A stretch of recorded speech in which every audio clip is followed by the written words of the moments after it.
just write down what they were experiencing. Don't frame it yourself. The best example of this that I ever had was in philosophy of religion class, where we looked at Vanderloo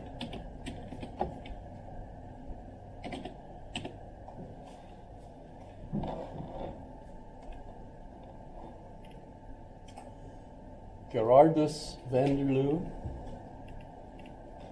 and the book that was a required text, it was a 2-volume work, was The Phenomenology of Religion, Religion in Essence and Manifestation. And what it was a book that was essentially like an encyclopedia, and it went by topic. So like blood, water, topic by topic.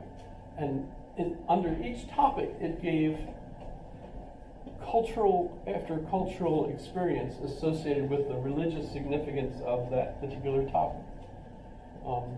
And it was amazing, it was phenomenal, because it went through so many different cultural experiences. You get the feel, whether they're Indian, from India, Hindu, Vedic, all sorts, of cultural experiences of it. And then it didn't analyze them in any way. It just gave you this one, then this one, then this one, then this one. The idea, of course, is the phenomenologist is not trying to analyze this, but just to understand that each of these cultural groups and individuals are having relatively amazing, unique experiences, and what we ought to do is study them for themselves. So that's phenomenology. And that's Husserl. And Husserl is going to give us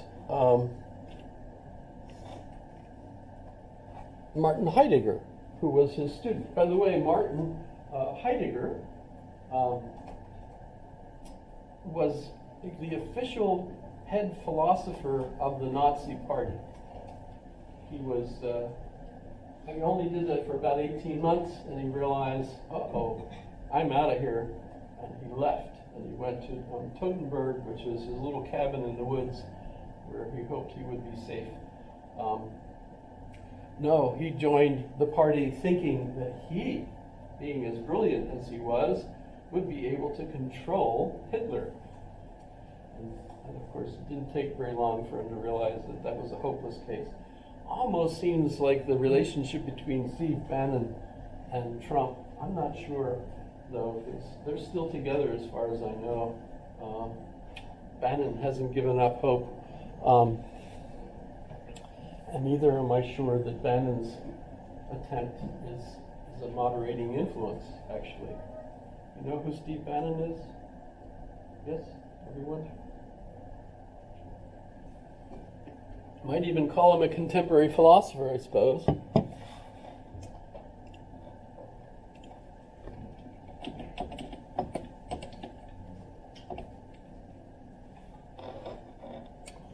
Former White House chief strategist.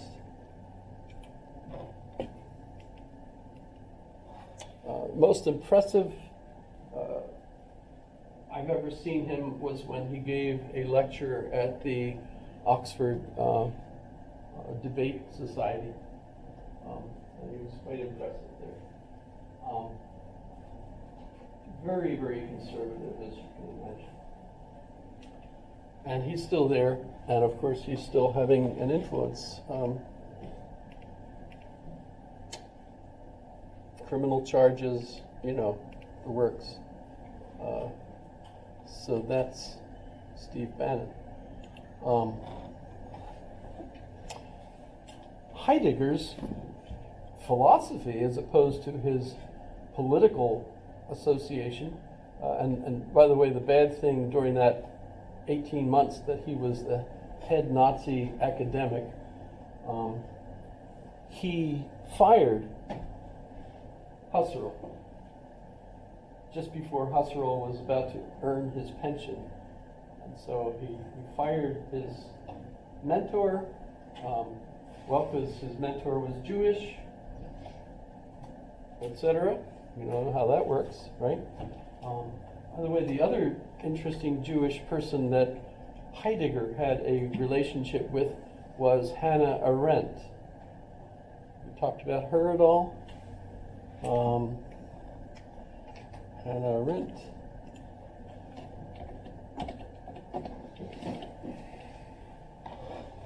Where her last name was actually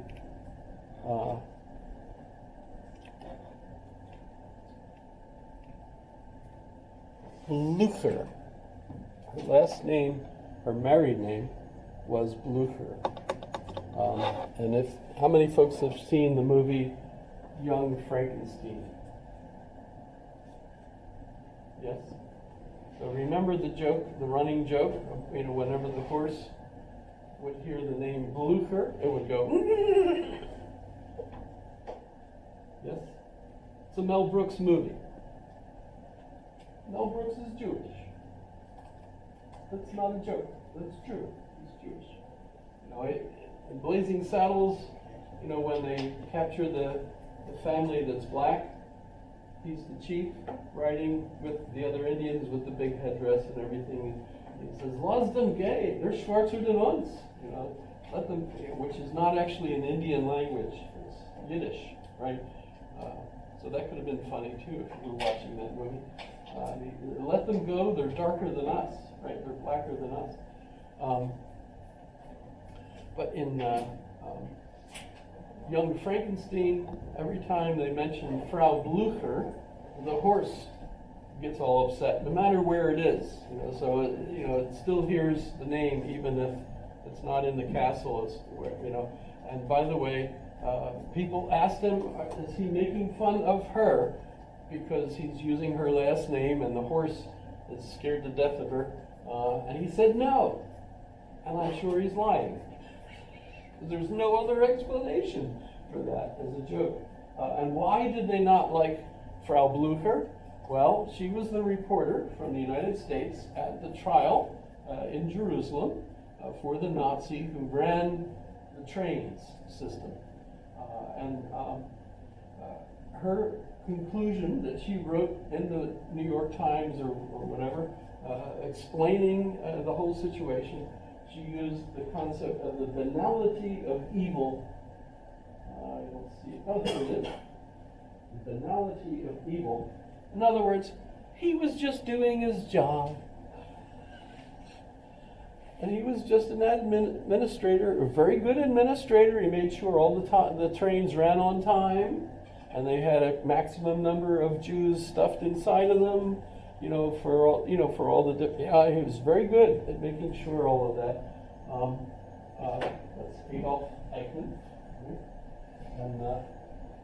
and her response was, he was just a normal administrator doing his job. It just so happened that his job was part of the Holocaust. Well, a lot of people were absolutely offended by her opinion of that situation, and she wasn't happily accepted by people who were Jewish as a result of that, apparently. And that was a big part of her life after that. But she is a philosopher on her own.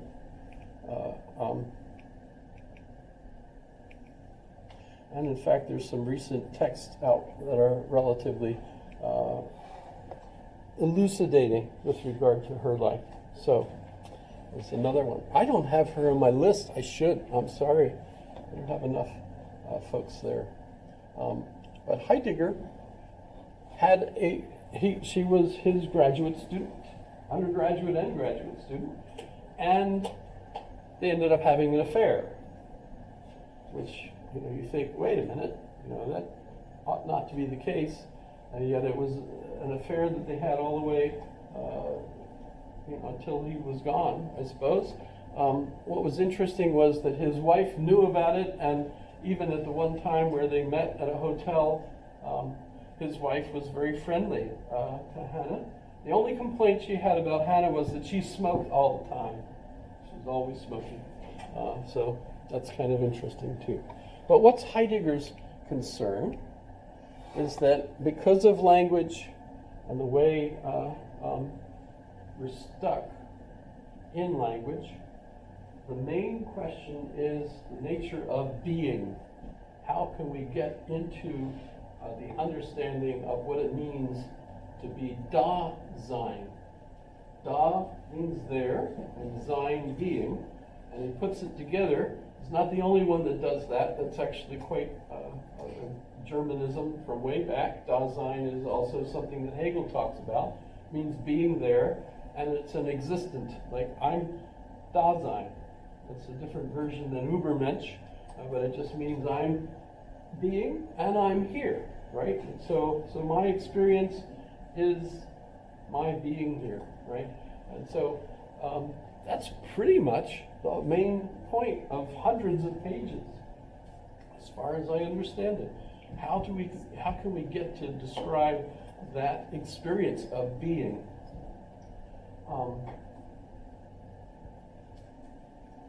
And remember Jean-Paul Sartre, who we never talked about Jean-Paul Sartre. And yet I think you've all heard of him, right? Maybe? Him and his spouse.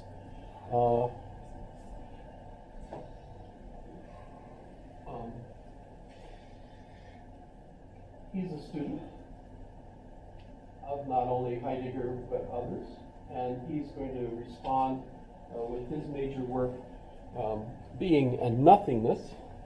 And we are being, so Heidegger's Dasein, that's us, we're the being, and we're the source of nothingness.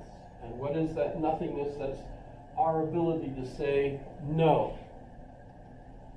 So when we're in that situation where you feel like cause and effect is making you do this, and then this, and then this, and then this, even the 2-year-old says no when mom says, get over here.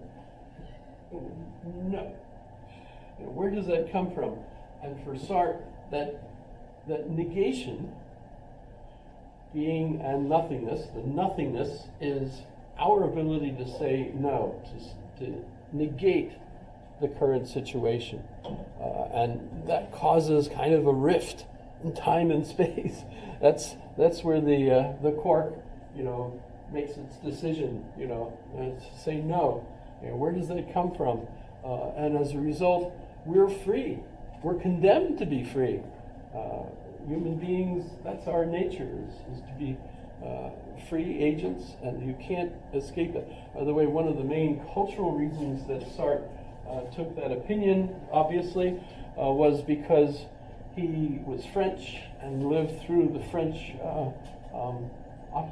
the occupation, the German Nazi occupation.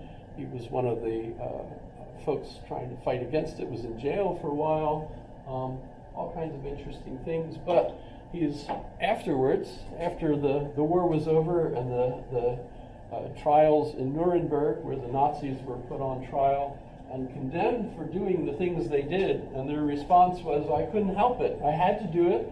I was, forced to do it, or they would have killed me. And his answer was, well, you could have chosen death and still said no. So there's no escaping your duty to make a choice, and your choice is, you're responsible for your choice. So none of those Nazis were able to avoid punishment by saying that they didn't have any choice, because they did, as far as Sartre was concerned. So existentialism, being in nothingness.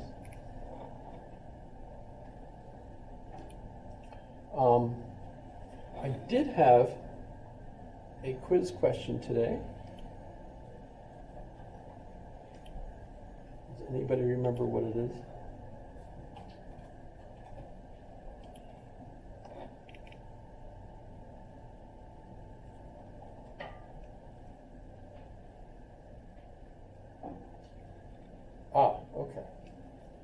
So, there's a debate. And where do I post the debate for you? It doesn't look like I do. That's pretty bad. No, it's right there if you're interested in the debate with Morris and Marius. It's a YouTube link. It's the second one on that. Yeah, it's above the first question. Ah, here we go. Okay.